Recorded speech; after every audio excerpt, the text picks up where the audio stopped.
Get in the know. Non-stop Vikings talk. It's Purple Daily on Score North and ScoreNorth.com. All right, Purple Daily on draft. We're back. We're back after a bye-week, little hiatus, if you will. We had 4th of July last Monday, so we all just decided, hey, let's take the time off. If there's any time to take time off during the football season that has now honestly morphed from just a 17 to 18 game schedule into like a full 52-week type of commitment, we figured we'll take that one off, and then we'll get back at it, obviously, on this Monday, July 10th. So welcome back. This is Purple Daily on Draft. Tyler Fornes, Thor Nystrom here, where we break down the NFL draft-centric show on Purple Daily. 52 weeks out of the year. Speaking of going year-round, we like to bring Vikings draft takes from the draft class to off-season speculation, from the season, college football, once that starts back up here. Maybe even mix in a little bit of fantasy football as we get closer and closer to draft season. Thor and Tyler were telling me off mic about a ridiculous fantasy football league that we'll definitely get into more on the show because I want you guys to explain that to the audience too. But we got a packed show here. We got a 2024 mock from Jordan Reid of ESPN. We got some great feedback questions too from listeners. And by the way, if you want to submit some questions to us that you want answered on Purple Daily on Draft, please do so. You can drop them in the YouTube comment section on Purple Daily, or you can shoot us an email, or shoot me an email at least at dgoff at hbi.com. It's also on the Score North app too if you want to send me any feedback you want these two draft nerds to answer. All right, boys, let's get after it here. Let's look at a 2024 mock from hashtag friend of the show, Jordan Reid. So let's get into this. Let's get the NFL Films music. We'll get the proper things going up here. We haven't done a mock in a long time, boys. We have to have the right ambiance, if you will. So Jordan Reid takes a look. A way too early first-round predictions in 2024. The college football season's like less than 6 weeks away. So he figured, why don't I take that and look at the NFL draft, which is about 9 to 10 months away. So let's get after it here. So no surprises early on here. Caleb Williams going number 1 to the Arizona Cardinals. By the way, he's obviously projecting here where these teams are going to likely finish, too, in the draft order. So Cardinals with back-to-back picks. Caleb Williams 1, Marvin Harrison Jr. I know we've talked about this before, but it makes me feel old anytime I see guys from our youth and guys from our formidable years. Now their kids are getting drafted. Man, that'd be a deadly combo, though. Caleb Williams, Marvin Harrison Jr. going 1 and 2 overall to kind of revamp Arizona. And then Drake May going to the Bucs at 3. Drake May, probably the second QB off the board in your guys' eyes as it stands right now, or is that a little surprising? Definitely the second quarterback off the board. Yeah, for sure. Yeah, and I think he's going to be a top 3 pick. The sort of fascinating thing to watch here with Arizona, this goes back to the Thursday night of round 1 this past April, where Monty Ossenfort's on the clock at number 3, and he was able to get the first-round pick for Houston in 2024 out of that trade down. Obviously, Houston wanted to move up and get Will Anderson right after they had taken C.J. Stroud. The reason Ossenfort wanted to do that after taking over this Arizona job, they're going to tank this coming year. We don't even know if Kyler Murray's going to play, so that team is going to be awful. Then you get Houston's first-round pick. Houston is in a perpetual rebuilding mode. That pick should be really high. If it went down like this and you could get Caleb Williams and Marvin Harrison Jr., what an absolute coup that would be. The one problematic thing, and Reed points this out in his write-up, is Kyler Murray has a $51.9 million cap hit in 2024. So you would have to figure out a way to offload that. The cap dynamics of that, you'd have to figure out a way that you could trade him. You probably wouldn't want to cut him and get nothing, but that'd be the one thing to work around. Otherwise, you could put this pick up for an auction and just have an auction league-wide. But for me, I'd probably just want to sit there and take Caleb Williams. Okay. Looking at the rest of these draft picks here, we got some offensive linemen going. Real quick, I want to point this out because it's something that we're seeing some analysts talk about, and myself included. Drake May has a non-zero chance to go first overall. The difference between May and Williams for how NFL evaluators look at quarterbacks could be staggeringly different. May is going to be much more your traditional, hey, I'm a tall guy. I'm going to be a pocket passer. I'm going to be able to survey the field and make my progressions. And then he can also hit you in the running game. Where Caleb Williams, and this isn't meant as an insult, he is a much more flashy player. He can make those incredible wow plays. It's why he's getting Patrick Mahomes comps, even though it's incredibly unfair to do that to a 20-year-old kid. He's got so much in him, but he needs to play better within structure. If you want a guy who's going to dominate within structure and be able to do some of that wow factor afterwards, May could easily go first overall. There's a lot we're going to learn throughout the course of the next year, I just wanted to point that out. It's not a foregone conclusion that Williams goes first overall. I think it's a borderline foregone conclusion that he goes top 3, top 5, regardless. But NFL evaluators, I think, are going to be very split on these two players. And just to jump off that with Drake May, he needs to prove to us two things this coming year. Number one, that he can succeed without Phil Longo, one of the best offensive coordinators in the nation. Obviously, he left for Wisconsin to join Luke Fickell's new staff. The other thing, number two, teams started to figure out how to defend him the middle of last season into the end of last season by just dropping 8 guys. They were doing what Barry Odom used to do, the defensive coordinator, rush 3, drop 8. And then all of a sudden, he was having a harder time finding those targets downfield. The passing offense got less explosive. When they did that to Sam Howell, you remember Sam Howell's last year, that's when his stock started to tank. He would just start taking off as opposed to looking through it and trying to find the progressions, whatnot. Drake May is certainly going to see more of that drop 8 stuff this coming year as teams try to slow him down. He needs to figure out a way to solve that. But if he can do that and he can continue, easy for me to say, can continue to succeed without Phil Longo, he's a top 3 lock for sure, and he will challenge Caleb Williams. All right, so Quinn Ewers from Texas will go to the Washington Commanders in this proposed mock at pick 8. So the Commanders find their future quarterback. The Bears at 10. Actually, they're at 10 and 11. They have Dallas Turner, an edge rusher out of Bama, going there. And then is it Emeka Egbuka? From Ohio State? Emeka Egbuka, yeah. Emeka Egbuka, the wide receiver going to Ohio State. So Bears loading up from their other picks. Let's get down to the Vikings here. And I'm sure if there's other guys that were on the board before, we can obviously get back to them too that are between the Vikings or after the Vikings. But with the 21st overall pick in this proposed 2024 mock draft from Jordan Reid, the Vikings take Chop Robinson, edge out of Penn State. Jordan writes that Danielle Hunter's future with the Vikings is still in question, but even if the two are able to come to terms on a restructured contract, Minnesota lacks dependable options off the edge. Marcus Davenport signed for just 1 year, but at 6'3", 242 pounds, Robinson is urgent and displays a variety of pass rush skills. Let's see here. He did get first pressure with 2.5 seconds on an FBS best 12.1% of pass rush snaps. Love that. Robinson still needs to fill out the frame and show he can be relied as an early down run defender, but the potential is there. All right, fellas, if that plays out, Chop Robinson to the Vikings at pick 21. Number one, do you think that he would be there at 21? And if so, I'll start with you, Thor. Would that be the right pick to make at pick 21? You got to consider him. Right now, he's a bit of a one-trick pony, but that one trick is really, really neat. It's the pass rushing thing. He's going to bring you that heat off of the edge. Last year, PFF grade 90.6. It all came from his pass rushing, 92.4. He was one of the most feared pass rushers in all of the nation. The rest of the stuff, again, it's coming along. He misses too many tackles. He's only sort of so-so against the run. The coverage stuff, we haven't seen enough. He's just sort of been mediocre in that, dropping back. But then again, you're going to want to send him every time the opposing team is passing. So maybe that doesn't matter quite as much. You'd like to see the tackling efficiency improve this coming year, improve a little bit against the run, but you're getting something special with his pass rushing ability. Just don't see kids that can rush the passer like that. Obviously, as Reed points out, the Vikings are going to have questions at the edge rusher position. This is a guy that you would think about for sure. Forno, how about you, man?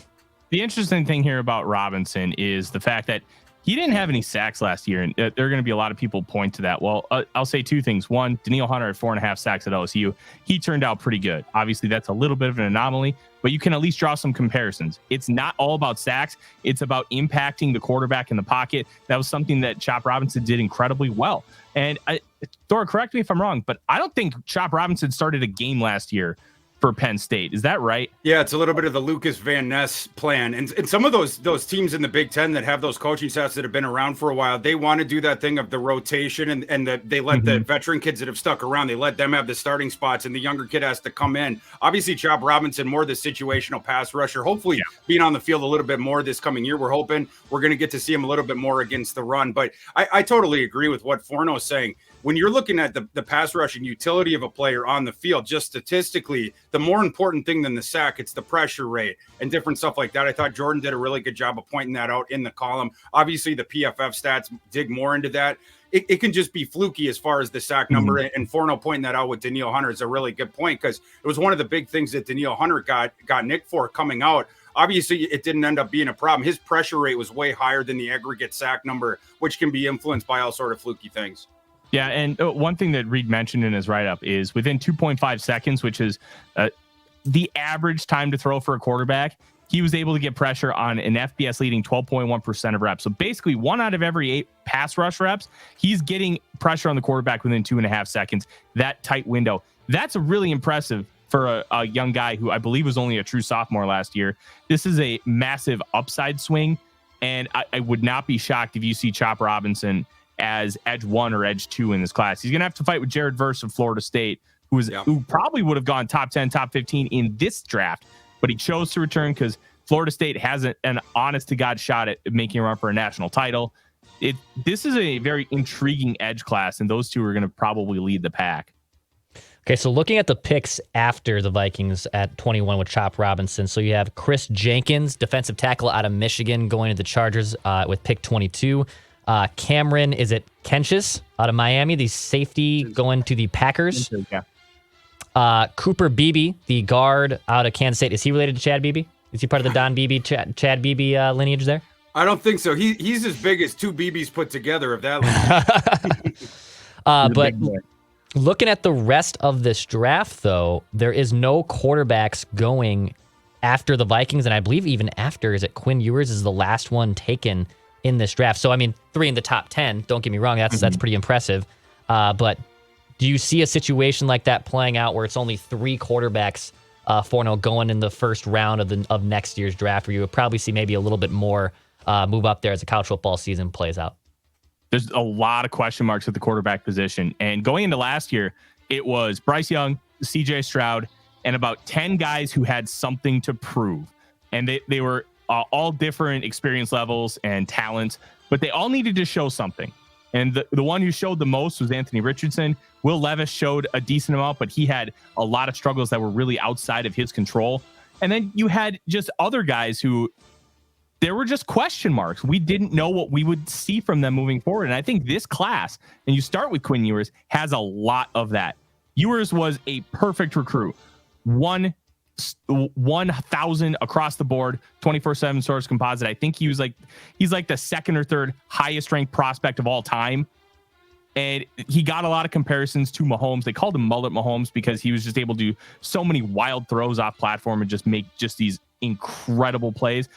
He hurt his shoulder week 2, and we saw how that affected Baker Mayfield in 2021 at the end with the Browns. He just started to struggle. And I think Ewers had a lot of that. He was just missing throws. He was not great with his mechanics. He was trying to just fire stuff in. He's going to have a lot to show. Bo Nix has to continue to erase his 3 years of Auburn tape and show that his Oregon tape is the only tape that needs to be looked at. Michael Penix Jr. arguably should have won the Heisman last year at Washington. And he was just an absolute monster. Was a true dual threat guy, a guy that scrambled against Penn State in 2020. He beat them in that first Big Ten pandemic game on a 2-point conversion where he ran around. But he's got multiple ACL tears. He's got a shoulder surgery. He is the $6 million man. He's been completely rebuilt. What are his medicals? And you continue to take a look at these guys. I will continue to bang the drum for Western Kentucky's Austin Reed. That is my guy, and I'm really excited to see how he continues to grow this year. Second year, going from D2 West Florida to the FBS level. This class could have 2 guys. It could have 5 or 6. We need to see how that quarterback 3 to quarterback 12 performs this season to see how much they've grown and how solid they can be. It's a big grab bag right now.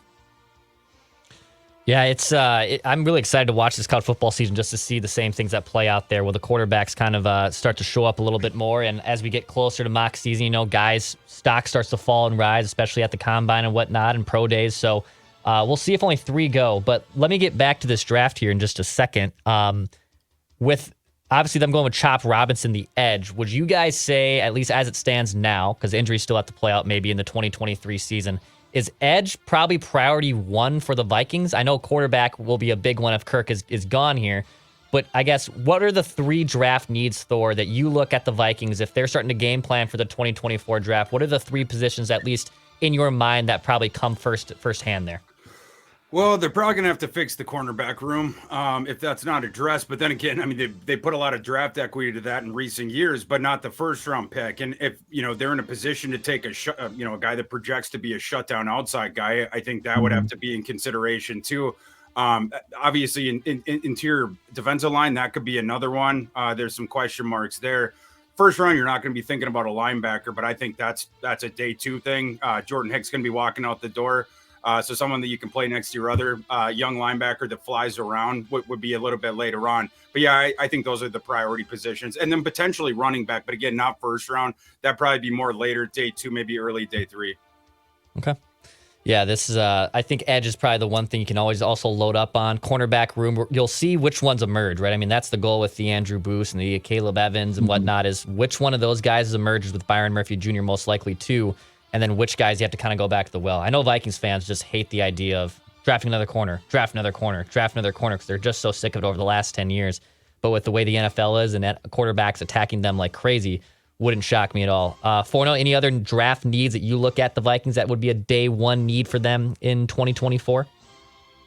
A lot of it really depends on how this young group of Kwesi Adofo-Mensah draft picks rises up and shows what their development curve is.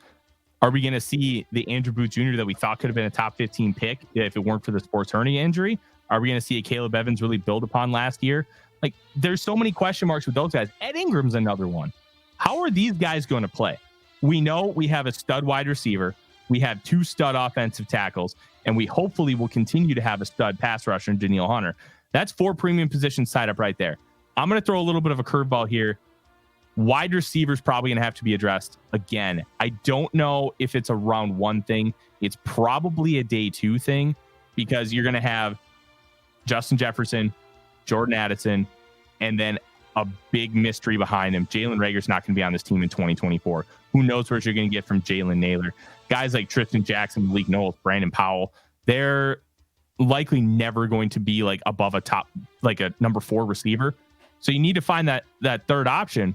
KJ Osborne's probably going to get a big time contract somewhere else. I don't think the Vikings are going to end up paying him the $10 million or so he's probably going to get. So you're going to need to have another guy come into the room.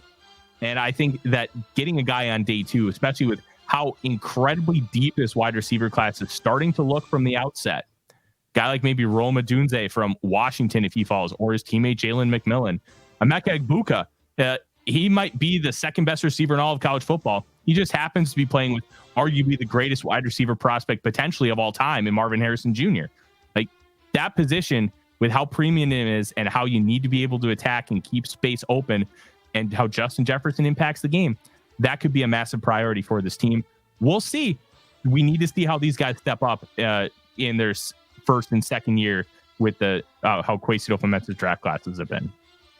All right. Any last takes on the 2024 draft class here, Thor or Forno, before we get into some listener feedback comments here? Just, to the thing about the quarterback thing, Jordan's doing this realistically.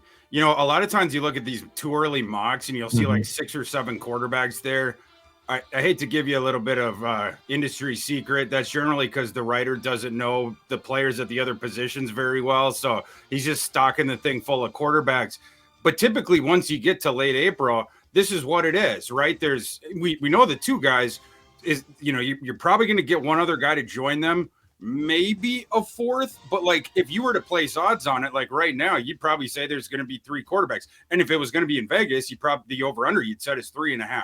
So, yeah. I mean, this is the correct way. And this is also the distribution that you see in the draft. Those guys go in the top 10.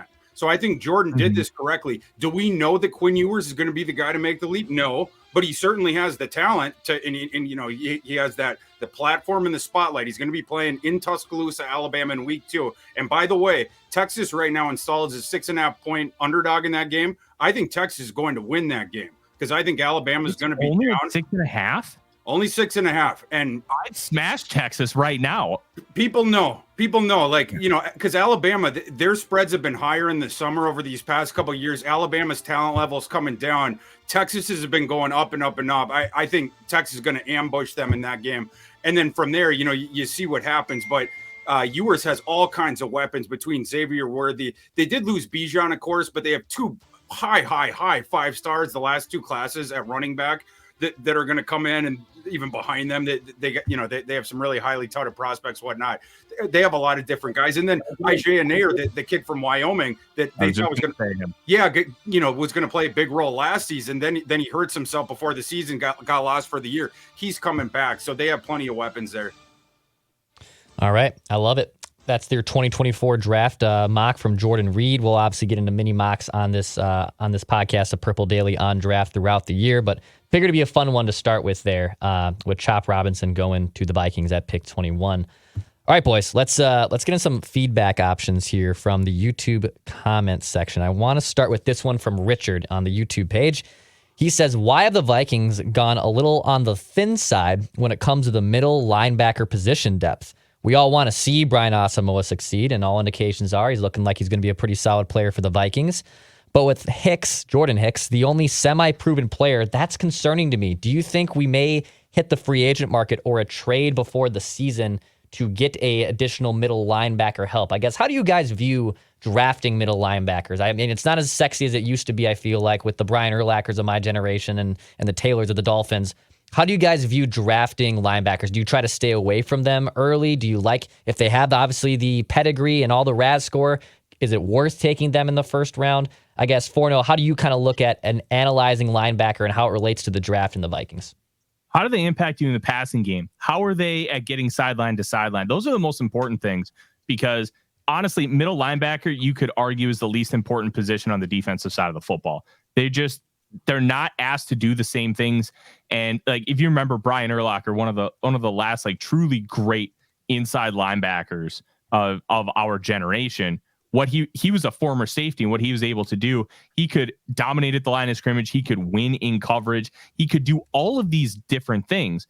And middle linebackers nowadays, if you can't cover, there's not really much of a roster spot available for you, because you have to be able to flip those hips and go upfield with running backs on wheel routes. I'll never forget Minneapolis Miracle. Alvin Kamara ran one of those wheel routes, got a touchdown in the back corner over Eric Kendricks, and Kendricks was right there. Breeze just threw it perfectly. You have to be an Eric Kendricks style of linebacker, an Anthony Barr, to really be an impactful player. So unless you're getting a true alpha, like if Nakobe Dean didn't have those injury concerns, that guy probably goes round 1, because he's just an incredibly tackler, great instincts, and he can cover in the open field. He is very rangy in that aspect. You can't do those things, you're going to wait. And then you have guys like Asamoah, former safety converts, DeMarvion Overshown in the same way. They don't have a lot of that great ability at the line of scrimmage to shed blocks. They're gap shooters, and then they can do things in space. But they need to develop the rest of that game. That's why they're falling to the middle rounds. But you can develop some of that stuff. You can't teach quickness, aggressiveness, and you can't teach speed. That's what those guys have, and that's why you're seeing a big shift to that in as far as middle linebackers are concerned. If you have a great one, like Jeremiah Trotter Jr., there's a throwback name for you. He was in the first round of this draft. He can do a little bit of everything. He's Trenton Simpson, his teammate at Clemson, but very good at football. Like this is a talented guy who's probably going to go round 1, and for good reason. But if you don't have those modern day abilities as a linebacker, there's really no point in drafting one high. Take a high upside athletic guy and try to teach them the game a little bit better. Thor, how about you? How do you view linebacker when it comes to drafting, and is it worth the first round pick? And also, I guess, to answer the listener's question too, do you feel that the Vikings are a little thin at the middle linebacker position? Yeah, they definitely are. And, in terms of like, if you compare it to the rest of the NFL, those two guys against some of the other guys in the NFL, the position groups in the NFL, the Vikings would rank near the bottom. So his point's well taken. The depth isn't great there either. That's certainly like, if you were to look around at like team needs still, whether it's heading into the year or like, Reed did a thing of potential needs, on his mock draft beneath the teams. Linebacker would be up there for the Vikings for sure. But you have to keep in mind the value of the positions in the same way you do, for instance, with running back on offense. Linebacker certainly devalued. The 3-4 defense, you only have the two of them there. You need the diversified skill set like Forno's talking about. You're looking for these guys to do the jobs that you have within the schemes that they're playing with. But if you had your druthers, you would plug those other needs first because they're far more valuable positions. So, yeah, I mean, I think the Vikings certainly are going to be looking for the starter to place next to Asamoah next offseason long term. But I think, in terms of the linebacker position, you can get that guy later in round 3. You can get him around the 75th, 80th, 90th pick, whatever, something like that. You don't really need to reach up. If you're going in the first round, that kid's got to be able to do so many different things. And Micah Parsons coming out was a quote unquote off-ball linebacker, but like we would seen him edge rushing and beating so many offensive tackles at Penn State and doing all these different stuff. They would move him around and do different stuff. You need if you're going to draft an off-ball linebacker high, like in the first round, and Forno was sort of mentioning this, he has to be able to do different things at an elite level, not just the one thing. If it's just sort of meat and potato stuff, then, and he's a reliable tackler, whatever, you can take that guy later on if that's a value position. I don't think it's a mistake that the Vikings signed 3 UDFA inside linebackers, considering Pace, baby. Yeah, like Pace is going to be he can't move laterally, but man, can he shoot a gap and can he disrupt? He takes on offensive linemen too, man. Like you see him take on double teams and still get through it and make the tackle. Like, yeah, 9.5 sacks from the middle linebacker position is not a mistake. Yeah, he's a muscle hamster. Love that. Love that. It's a muscle hamster. Here, I got to get the football sounder for a muscle hamster. Wyatt on the YouTube comment section says, Josh Metellus will be the most talked about member of the safety room this season for the Vikings. Write that down. Do you see Josh Metellus, who I believe is kind of being used as like this, as Judd has described, the Swiss Army knife for Brian Flores, at least early on during those OTAs and mini camps? Forno, do you see Josh Metellus as being probably the most talked about member of that safety room? No, it's going to be Lewis Seen. I still have questions if Josh Metellus is going to make the roster. And let me kind of go into that. OTAs and mini camps is about trying things. You want to see how it's going to work. Metellus getting a lot of run could be a lot less about him actually getting run during the season and more about, do we think this guy is a good enough safety to keep on the roster considering everything else we have? Is his special teams acumen like good enough to be able to kind of keep him there? He's a fourth-year guy. You have Bynum, who's got that versatility that Flores absolutely loves because he's got corner and slot versatility. You've got Seen. They just drafted Jay Ward in round 4, and you've got Harrison Smith.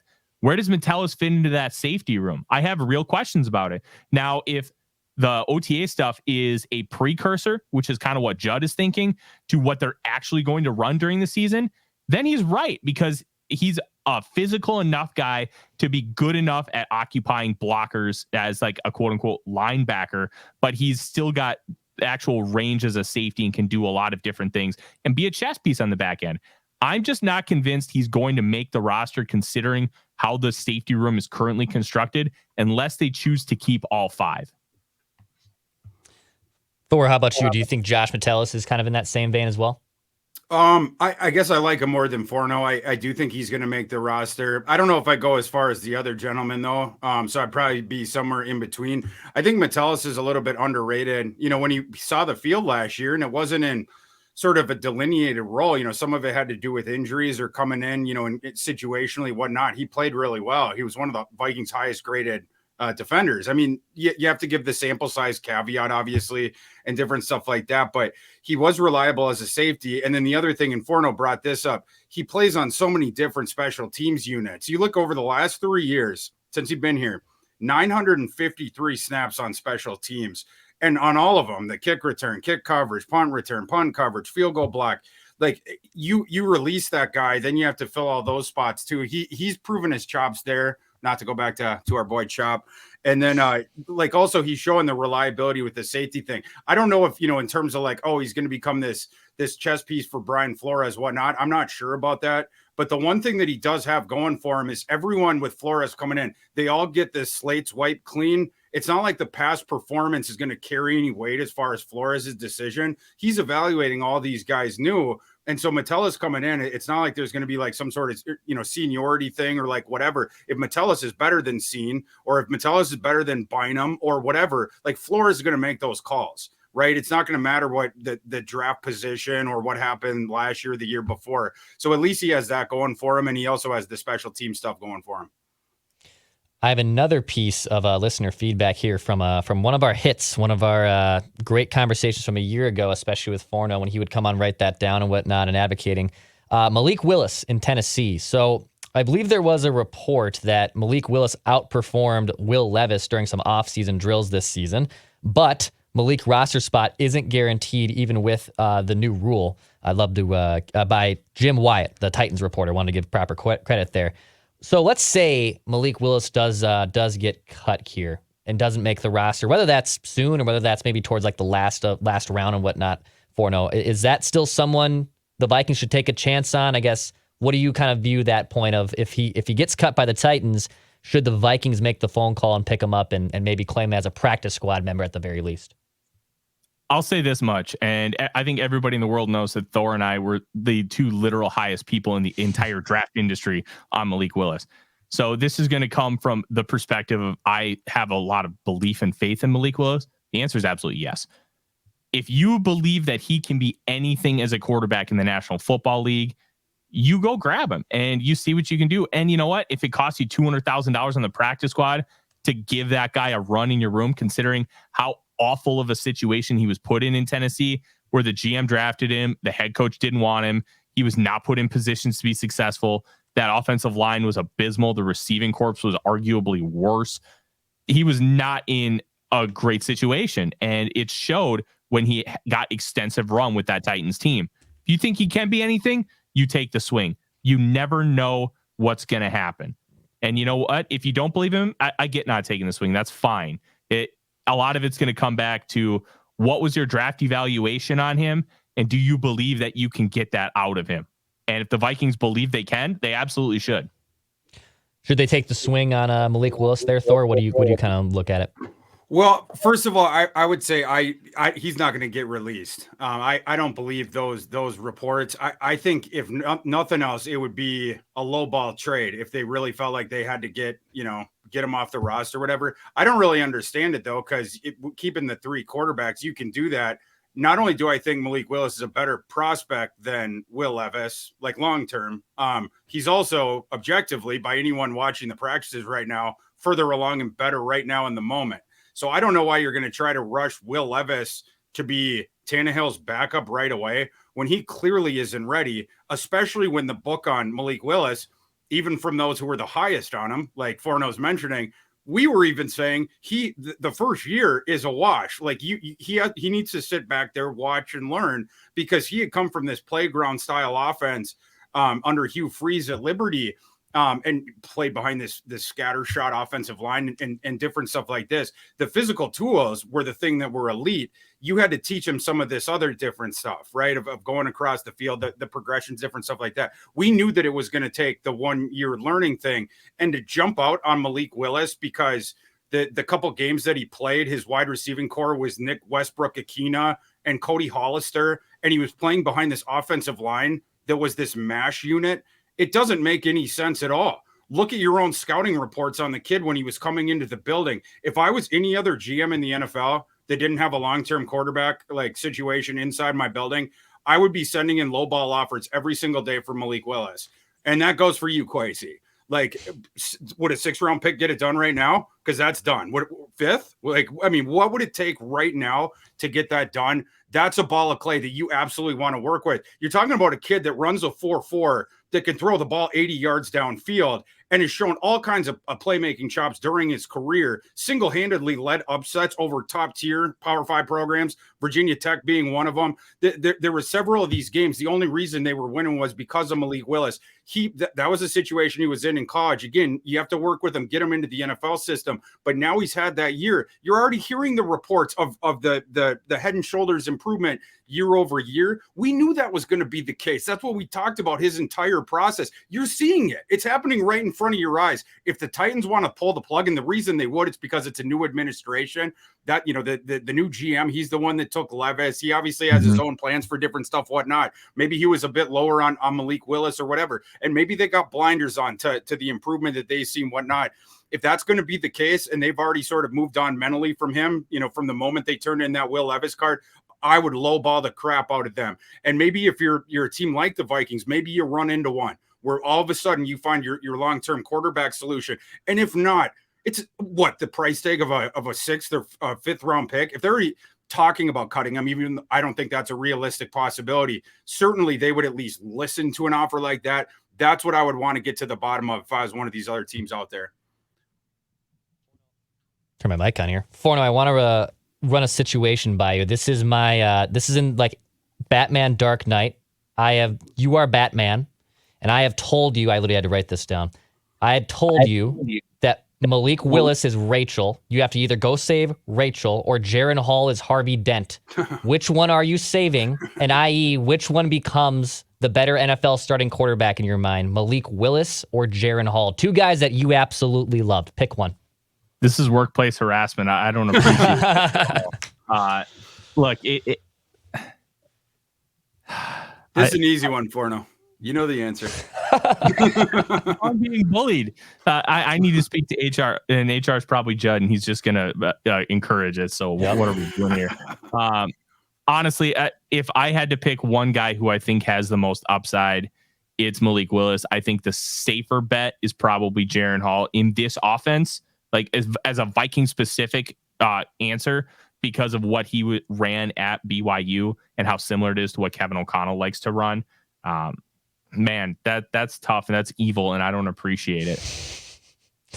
I'm sorry, Forno. I had to play on it. Right when you started talking about it, and like I remember that both you were in, I was like, oh wait, he also loves Jaron Hall. And then I have no idea why Batman popped in my head, but I was like, oh, there's that great scene where he makes him pick, and then obviously Rachel ends up getting killed. Spoiler alert. Last thing before we wrap here on Purple Daily on Draft, we were texting yesterday, and I was giving you some show prep notes. And then you guys told me you're doing a fantasy football draft. And then when I got more information from you guys before we hit the record button today, you said this is what did I hear 3,000 team league? Is that what I heard correctly? What did I hear? What is this league? Yeah. So if you've never heard of it, it's the Scott Fish Bowl. Scott Fish is one of the industry leaders in fantasy football. He's a local guy too. He lives in the Twin Cities. He created this league where it's to raise money for charity. For fantasycares.org if you want to go check it out. And it's separate 12-team leagues with 24-man rosters, unique scoring format, and then he compiles all the data and lists where everybody's ranked every week. And it's a really cool concept. Last year I made the semifinals.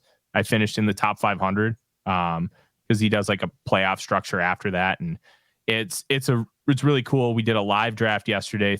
I had the second pick in the spam division. Thor had third, and he sniped me on Anthony Richardson because he's evil.